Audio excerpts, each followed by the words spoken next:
بسم الله الرحمن الرحيم. الحمد لله رب العالمين، والصلاة والسلام على أشرف الأنبياء والمرسلين وعلى آله وصحابته أجمعين ومن تبعهم واهتدى بهديهم واستنى بسنتهم إلى يوم الدين. أما بعد، فأعوذ بالله من الشيطان الرجيم. كان الناس أمة واحدة فبعث الله النبيين مبشرين ومنذرين وأنزل معهم الكتاب بالحق ليحكم بين الناس فيما اختلفوا فيه وما اختلف فيه إلا الذين أوتوه من بعد ما جاءتهم البينات بغيا بينهم فهدى الله الذين آمنوا لما اختلفوا فيه من الحق بإذنه والله يهدي من يشاء إلى صراط مستقيم.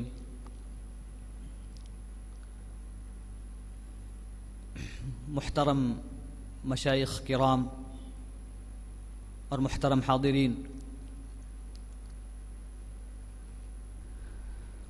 آج کی یہ جو مجلس ہے یہ انتہائی اہم مجلس ہے، اور یہاں جو موضوعات ہیں اور یہ بھی بہت اہم ہیں، اس لیے کہ آج ہم لوگ یہاں جن چیزوں کا سامنا کر رہے ہیں اور جن افکار کا اور جن عقائد کا اور جن سلوک کا جو ہم سامنا کر رہے ہیں، وہ خود اس بات پر شاہد ہیں کہ ہم انتہائی کٹھن مرحلے سے جو ہے گزر رہے ہیں. یعنی ہر طرف ایک نئی بات ہے، ہر آدمی کی زبان پر ایک ایسی بات ہے جو نہ جس پر ائمہ کرام اور نہ جس پر تابعین، اتباع التابعین، صحابہ اور نہ رسول اللہ صلی اللہ علیہ وسلم جس پر تھے، اور لوگوں میں اختلاف. تو یہ ساری چیزیں آج بہت زیادہ ہیں، اور پھر ان کا سبب کیا ہے؟ یہ ساری چیزیں کس لیے ہیں؟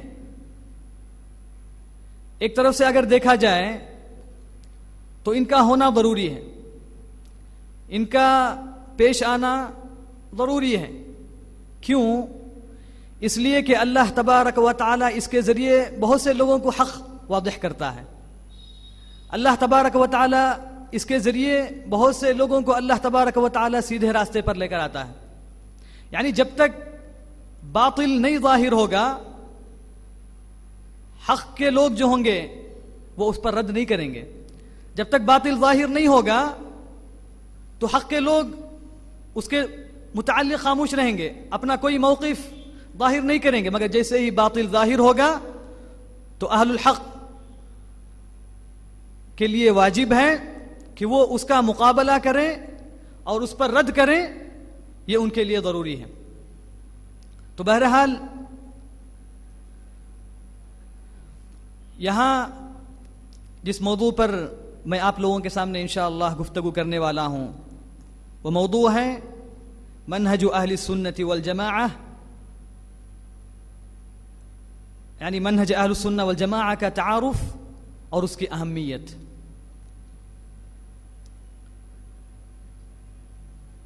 سب سے پہلے ہم لوگ اہل السنہ کسے کہتے ہیں، اہل السنہ والجماعہ کسے کہتے ہیں، اس کے تعلق سے انشاءاللہ چند مختصر باتیں میں آپ لوگوں کے سامنے پیش کروں گا. چونکہ یہ لفظ جو ہے اہل السنہ والجماعہ، تو اس میں دو چیزیں ہیں، ایک ہے السنہ اور دوسرا ہے الجماعہ. تو جب تک ان دونوں چیزوں کی وضاحت نہیں ہوگی، ان دونوں چیزوں کی تعریف نہیں ہوگی، تو ہم کو مشکل ہوگا سمجھنے کے لیے کہ اہل السنہ والجماعہ کسے کہتے ہیں، کون ہے اہل السنہ والجماعہ. تو اس لیے میں مناسب سمجھتا ہوں کہ ان دونوں لفظوں کی آپ کے سامنے کچھ مختصر تعریف کر دوں. تو سب سے پہلے اس میں جو لفظ ہے السنہ، اہل السنہ، السنہ کا معنی اصطلاح میں یہ ہے، یعنی علماء کے درمیان یہ ہے الہدی الذی کان علیہ رسول اللہ صلی اللہ علیہ وسلم واصحابہ علما وعملا واعتقادا وقولا وعملا وتقریرا. یعنی السنہ کسے کہتے ہیں کہ وہ طریقہ اور وہ نہج اور وہ منہج جس پر رسول اللہ صلی اللہ علیہ وسلم اور آپ کے اصحاب تھے اور صحابہ کرام، یعنی رسول اللہ صلی اللہ علیہ وسلم اور صحابہ جس منہج پر تھے، جو ان کا طریقہ تھا، چاہے وہ علم کے راستے میں ہو، چاہے وہ علمی طریقہ ہو، چاہے وہ علم کے باب میں ہو، چاہے وہ عمل کے باب میں ہو، یعنی علما و عملا، علم میں بھی اور عمل میں بھی، واعتقادا اور عقیدے کے اندر، یعنی عقیدے میں، یعنی ان کا جو عقیدہ تھا اور ان کا جو علم تھا، انہوں نے جو علم چھوڑا ہے، اور اسی طرح ان کا جو عمل تھا، یعنی وہ کس طریقے پر عمل کرتے تھے، ان کا عمل کا طریقہ کیا تھا، اور پھر اسی طرح وقولا، یعنی وہ جو کہتے تھے ان کا سلوک کیسا تھا، اور پھر ان کا اعتقاد کیسا تھا، وتقریرا، اور پھر ان کے زمانے میں جو بھی چیزیں ہوئی، یہ ساری چیزیں السنہ کے اندر شامل ہیں. یعنی سب سے پہلے رسول اللہ صلی اللہ علیہ وسلم کا منہج اور صحابہ کا منہج، یعنی چونکہ صحابہ کا منہج اللہ کے رسول صلی اللہ علیہ وسلم کے منہج سے مختلف نہیں ہے، تو اسی لیے دونوں کا منہج ایک ہی ہے. چونکہ رسول اللہ صلی اللہ علیہ وسلم نے صحابہ کی تربیت کی، صحابہ کہ استاد کون ہے، مربی کون ہے، رسول اللہ صلی اللہ علیہ وسلم ہے. تو اسی لیے اللہ تبارک و تعالی نے قرآن کے اندر صحابہ کی کئی جگہ تعریف کی ہے، صحابہ کی مدح کی ہے، صحابہ کی اتباع کرنے کا اللہ تبارک و تعالی نے حکم دیا ہے.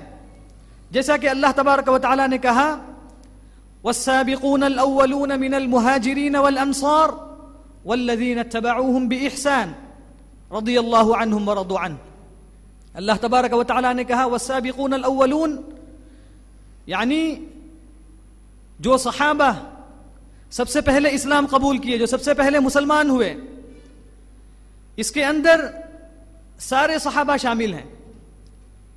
اور پھر اسی طرح والسابقون الاولون من المهاجرين والانصار، یعنی مہاجرین اور انصار میں سے جنہوں نے اسلام کی طرف سب سے پہلے سبقت کی، اور پھر والذین اتبعوہم بإحسان، اور جنہوں نے ان کی اتباع کی.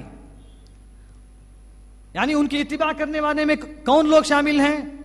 تابعین ہیں، اتباع التابعین ہیں، اور اسی طرح ائمہ کرام ہیں، اور جو بھی آج تک اور قیامت تک جو بھی ان کے منہج پر چلیں گے، جو بھی ان کے راستے پر قائم رہیں گے، ظاہرا و باطنا، قولا وعملا واعتقادا، یہ سارے لوگ اس آیت کے اندر شامل ہیں. اور ان کے لیے جو اللہ تبارک و تعالی نے جو خوشخبری ان کو سنائی ہے وہ یہ ہے رضی اللہ عنہم ورضوا عنہ، کہ اللہ تبارک و تعالی ان سے راضی ہے اور پھر یہ لوگ بھی ان سے راضی ہیں. یعنی اللہ تبارک و تعالی کے یہ راضی ہونے کا سبب کیا ہے کہ بعد میں آنے والوں نے ان کے منہج کی اتباع کی. یعنی بعد میں آنے والے ان کے منہج سے خارج نہیں ہوئے، ان کے منہج کے باہر یا ان کے منہج کے خلاف انہوں نے کوئی چیز ایجاد نہیں کی، کوئی چیز انہوں نے نئی شروع نہیں کی، بلکہ وہ اللہ کے رسول صلی اللہ علیہ وسلم نے، صحابہ نے، تابعین نے، اتباع التابعین نے، ائمہ کرام نے، سلف صالحین نے جس منہج کو چھوڑا ہے، جس نہج پر اس امت کو چھوڑا ہے، اس نہج پر یہ لوگ قائم رہیں. یہ بڑی خوشخبری اللہ تبارک و تعالی نے ان کے لیے سنائی ہے. اور پھر یہاں جو السنہ کا جو لفظ استعمال ہوا ہے یہ بدعت کے مقابل ہے. یعنی اہل السنہ، یعنی ہر چیز کے اندر یہ لوگ اللہ کے رسول صلی اللہ علیہ وسلم کی سنت کو، صحابہ کے طریقے کو یہ لوگ آگے رکھتے ہیں. کیونکہ اللہ کے رسول صلی اللہ علیہ وسلم نے اس کا ہم کو حکم دیا ہے. اللہ کے رسول صلی اللہ علیہ وسلم نے جو وعظ کیا، رسول اللہ صلی اللہ علیہ وسلم نے جو وصیت کی، اس کے اندر رسول اللہ صلی اللہ علیہ وسلم نے ہم کو یہی حکم دیا. اللہ کے رسول صلی اللہ علیہ وسلم نے فرمایا علیکم بسنتی وسنت الخلفاء الراشدین المہدیین من بعدی. اس وصیت پر اہل السنہ والجماعہ قائم ہے. اس وصیت کو یہ لوگ سمجھتے ہیں اور اس وصیت پر یہ لوگ جو ہے عمل کرتے ہیں.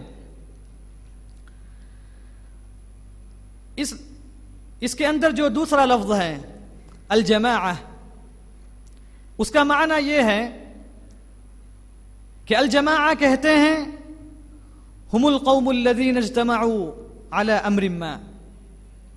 یعنی الجماعہ وہ لوگ ہیں جو کسی ایک ایسی چیز پر قائم ہیں جو ان کے درمیان مشترک ہے، جس پر وہ لوگ پورے ایک ساتھ جو ہے قائم ہیں. یعنی ایک خاص چیز ہے جس پر یہ لوگ قائم ہیں. یعنی ان کے درمیان عقائد میں یا صحابہ کے منہج میں یا ایسی چیزوں میں ان کے درمیان اختلاف نہیں ہے. یعنی یہ لوگ آپس میں متفق ہیں، یہ لوگ آپس میں متحد ہیں، یہ لوگ جماعت ہیں. اور پھر یہ لفظ اللہ کے رسول صلی اللہ علیہ وسلم کی حدیث ہی سے لیا ہوا ہے. اللہ کے رسول صلی اللہ علیہ وسلم نے جب فرمایا کہ ان هذه الملة ستفترق على 73 72 في النار وواحدة في الجنة وهي الجماعة. یعنی رسول اللہ صلی اللہ علیہ وسلم نے جو فرمایا کہ یہ ملہ، یہ امت 73 فرقوں میں بٹ جائے گی اور 72 جو ہوں گے یہ سب جہنم میں جائیں گے، آگ میں جائیں گے. وواحدۃ فی الجنہ، اور ایک جنت میں جائے گی. اور اس کے تعلق سے اللہ کے رسول صلی اللہ علیہ وسلم نے فرمایا وہی الجماعہ. یعنی یہ کیا ہے؟ یہ الجماعہ ہے. تو اہل السنہ کا جو لقب ہے، اہل السنہ کا جو نام ہے، وہ ان دونوں لفظوں سے ملا ہوا ہے، اہل السنۃ والجماعہ. یعنی سب سے پہلے یہ ہے کہ یہ اللہ کے رسول صلی اللہ علیہ وسلم اور صحابہ کے نہج پر قائم ہیں، اور تابعین، اتباع التابعین اور سلف الامہ، سلف صالحین کے نہج پر قائم ہیں. اور پھر اسی طرح یہ لوگ اللہ کے رسول صلی اللہ علیہ وسلم کو اور اللہ کے رسول صلی اللہ علیہ وسلم کے صحابہ کو اور ان کے نہج کو مضبوطی کے ساتھ یہ لوگ جو ہے تھامے ہوئے ہیں. تو اس مختصر السنہ والجماعہ کی تعریف کے بعد، ان دونوں لفظوں کی تعریف کے بعد، تو اہل السنہ والجماعہ کا مرکب لفظ جب ہم دیکھیں گے تو اس کا معنی کیا ہوا کہ ہم المتمسکون بسنت النبی صلی اللہ علیہ وسلم واصحابہ ومن تبعهم وسلك سبيلهم في الاعتقاد والقول والعمل والذين استقاموا على الاتباع وجانبوا الابتداع وهم باقون ظاهرون منصورون الى يوم القيامة. تو اہل السنہ والجماعہ کا معنی یہ ہوا کہ یہ وہ لوگ ہیں جو اللہ کے رسول صلی اللہ علیہ وسلم کے طریقے کو اور آپ صلی اللہ علیہ وسلم کے صحابہ کو اور پھر جو ان کے بعد آئے، جو لوگ اللہ کے رسول صلی اللہ علیہ وسلم کے صحابہ اور اللہ کے رسول صلی اللہ علیہ وسلم کے نہج پر قائم رہے، انہوں نے ان کے منہج کو اور ان کے طریقے کو لازم پکڑا اور اس پر وہ جم گئے اور اس پر انہوں نے عمل کیا. یعنی عقیدے میں اور اقوال میں اور اعمال میں، یعنی ساری چیزوں میں، یعنی ہر طریقے سے انہوں نے ان کے نہج کو مضبوطی سے پکڑا. یعنی کسی بھی چیز کے اندر وہ ان سے الگ نہیں ہوئے، ان کے منہج سے الگ نہیں ہوئے. اور یہ لوگ ان کے منہج پر قائم رہے اور نہ ہی انہوں نے دین کے اندر کوئی نئی چیز ایجاد کی جس پر تابعین، اتباع التابعین اور صحابہ نہیں تھے. ایسی کوئی چیز انہوں نے ایجاد نہیں کی. تو یہی لوگ ہیں اہل السنت والجماعہ، اور یہی لوگ قیامت تک غالب رہیں گے اور اللہ تبارک و تعالی ان کی مدد کرتے رہے گا قیامت تک. کیونکہ اللہ کے رسول صلی اللہ علیہ وسلم نے فرمایا لا تزال طائفة من امتی ظاہرین علی الحق. اللہ کے رسول صلی اللہ علیہ وسلم نے فرمایا کہ میری امت کی ایک جماعت حق پر قائم رہے گی، اللہ تبارک و تعالی ان کی مدد کرتے رہے گا. لا تزال طائفة من امتی ظاہرین علی الحق. اللہ کے رسول صلی اللہ علیہ وسلم نے فرمایا لا تزال طائفة من امتی ظاہرین علی الحق لا يضرهم من خذلهم ولا من خالفهم.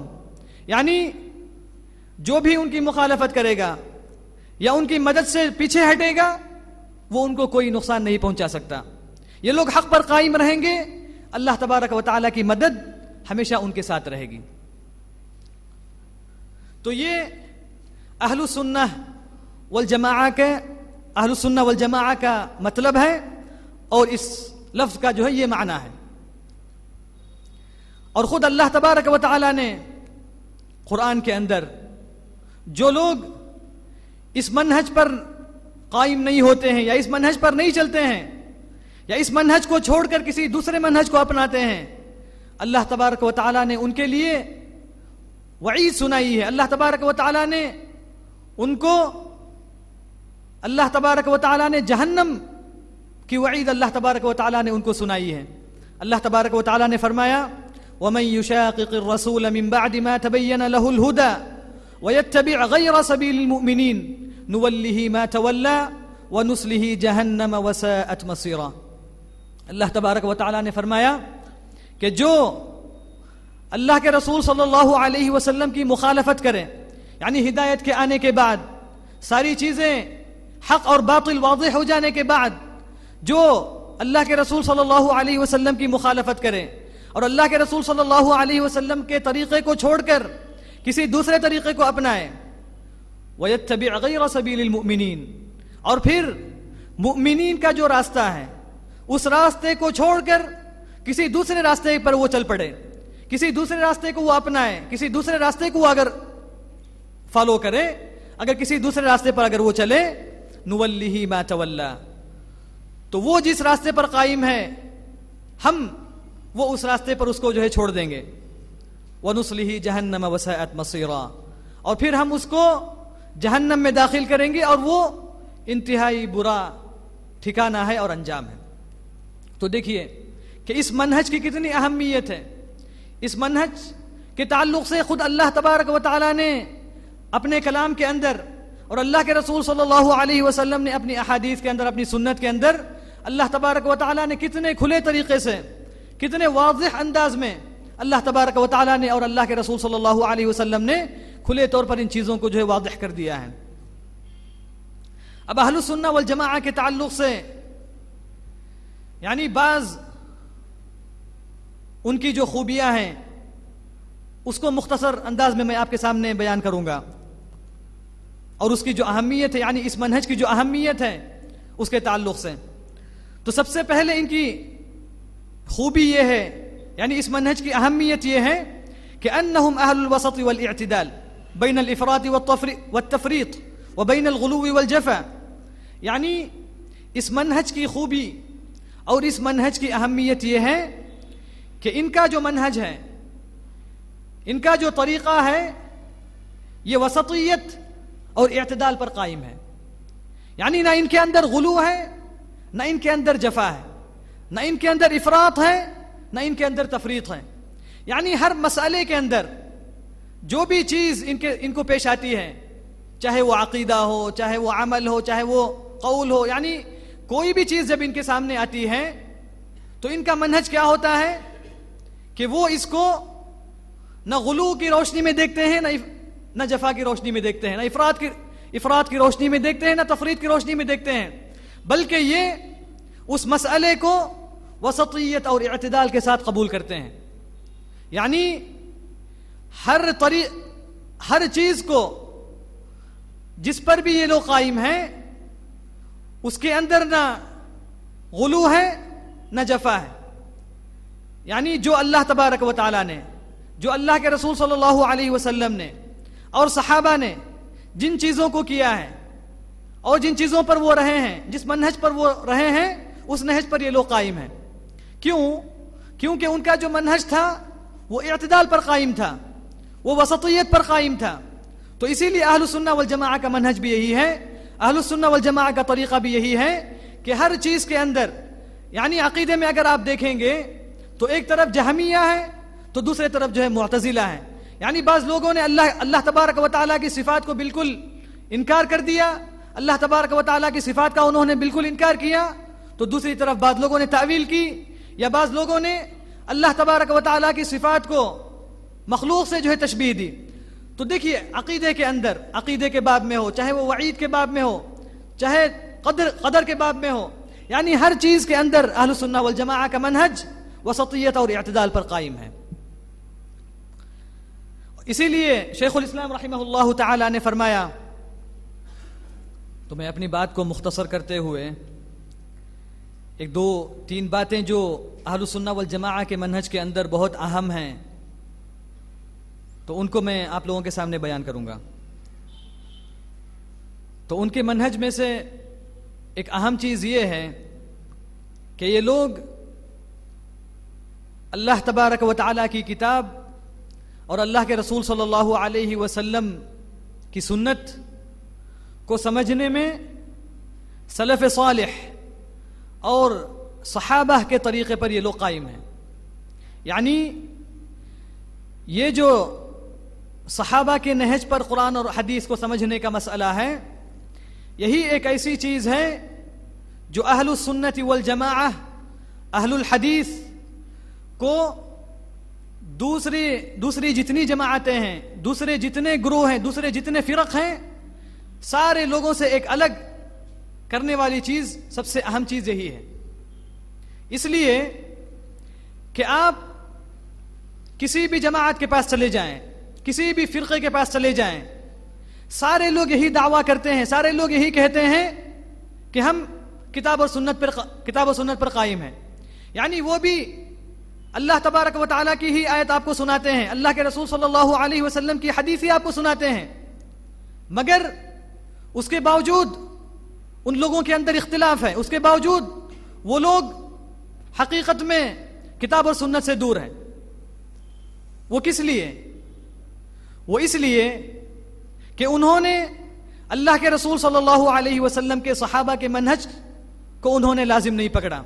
یعنی جیسے صحابہ نے قرآن اور حدیث کو سمجھا ویسے انہوں نے نہیں سمجھا.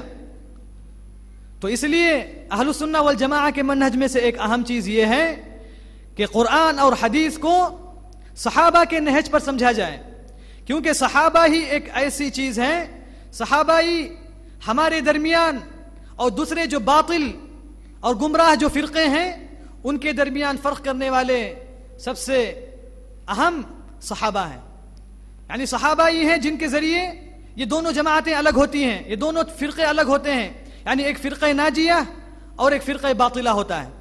تو اسی لیے صحابہ کے منہج پر قائم رہنا، صحابہ کے نہج پر قرآن اور حدیث کو سمجھنا، یہ انتہائی اہم ہے. اور پھر ایک دوسری اہم چیز یہ ہے کہ یہ لوگ ہر مسئلے کے اندر اس سے متعلق جتنے نصوص ہیں، اس سے متعلق جتنی احادیث ہیں، چاہے وہ قرآن کی آیتیں ہوں چاہے وہ احادیث ہوں، کسی بھی مسئلے کے اندر وہ سب سے پہلے ساری چیزوں کو اکٹھا کرتے ہیں، ساری چیزوں کو جمع کرتے ہیں، پھر اس کے بعد کوئی بھی مسئلہ یا کوئی بھی حکم یہ لوگ بیان کرتے ہیں. یعنی آج سب سے بڑا سبب جو اختلاف کا ہے اور تفرق کا جو سب سے بڑا سبب ہے، وہ ایک سبب یہ بھی ہے کہ ہم لوگ کیا کرتے ہیں، یعنی بہت سے لوگ کیا کرتے ہیں کہ ایک مسئلہ اگر پیش آتا ہے تو ایک حدیث کو وہ لوگ لے لیتے ہیں، یا مثلا حدیث کی ایک کتاب سے یا حدیث کی دو کتاب سے وہ جو ہے اس مسئلے کو لے لیتے ہیں، حدیث کو ظاہری طور پر وہ سمجھ جاتے ہیں.